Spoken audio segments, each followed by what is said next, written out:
আসসালামু আলাইকুম সবাইকে, কেমন আছেন সবাই? আশা করি সবাই ভালো আছেন। আলহামদুলিল্লাহ আমিও ভালো আছি।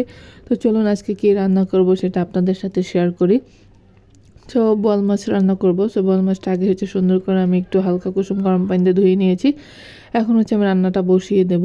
তো এখন পেঁয়াজ মরিচ দিয়ে দিয়েছি। এখন আমি এটাকে সুন্দরভাবে ফ্রাই করে নেব। যখন পেঁয়াজটা লাল লাল হয়ে যাবে তখন এটার মধ্যে আমি বাকি মশলাগুলো দিয়ে দেব। সো এখন এটাকে আমি একটু নাড়াচাড়া করে দেব। সেটা আস্তে আস্তে নাড়াচাড়া করতে থাকবো। নাড়াচাড়া হয়ে গেলে এখন ওই যে দেখতে পাচ্ছেন ভাজা হয়ে গেছে। এখন সামান্য একটু পানি দিয়ে দিয়েছি। পানিটা দিয়ে এখন আমি আদা রসুন বাটা দিয়ে দেব। আদা রসুন বাটা দিয়ে এখন এটাকে আমি আবার আরও সুন্দর করে আরেকটু কষাবো। কষানো হয়ে গেলে তারপর আমি হলুদ মরিচগুলো দিয়ে দেবো। সো এই তো এখন আমি সুন্দর করে নেড়ে চেড়ে দিচ্ছি। এখন এই তো অলরেডি আমার এটা কষানো শেষ পর্যায়ের দিকে। সো এখন আমি বাকি মশলাগুলো এটার মধ্যে দিয়ে দেব। সো এখন আমি মরিচের গুঁড়ো দিয়ে দেব 2 চামচ। মরিচের গুঁড়ো দেওয়া হয়ে গেলে এখন হলুদের গুঁড়ো দিয়ে দেব। হলুদের গুঁড়োটা দিয়ে এটাকে আমি আবার সুন্দর করে কষাবো। সো এই দিন আমার তরকারিটা খুবই টেস্ট হয়েছে। বাসায় সবাই বলেছে তরকারিটা নাকি অনেক মজা হয়েছিল। যাই হোক, তো এখন আমি এটাকে সুন্দরভাবে কষিয়ে নেব। তরকারি যত কষাবেন, পেঁয়াজটা যত কষানো যায় তত তরকারির টেস্টটা বাড়ে। সো আমি অনেকক্ষণ কষিয়েছি। এখন একটু সামান্য একটু পানি দিয়ে দিচ্ছি। পানি দিয়ে এটাকে আমি আবার আরেকটু কষাবো। যখন দেখবো এটার উপর দিয়ে তেলটা বের হয়ে আসছে তখন এটার মধ্যে আমি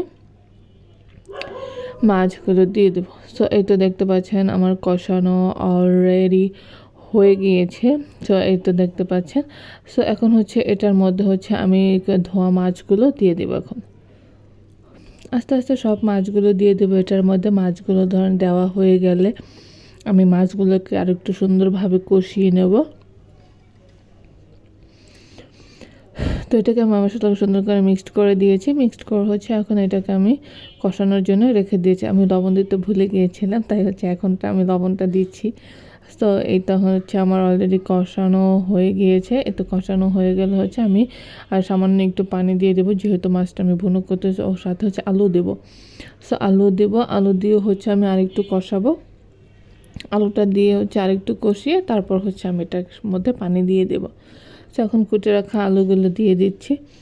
আলুগুলো দেওয়া হয়ে গেলে এটা দেখতে পাচ্ছেন আমার কষানো হয়ে গিয়েছে। এখন আমি এটার মধ্যে পানি দিয়ে দিলাম। পানি দিয়ে এখন এটাকে জাল করব, চুলায় রেখে দেব।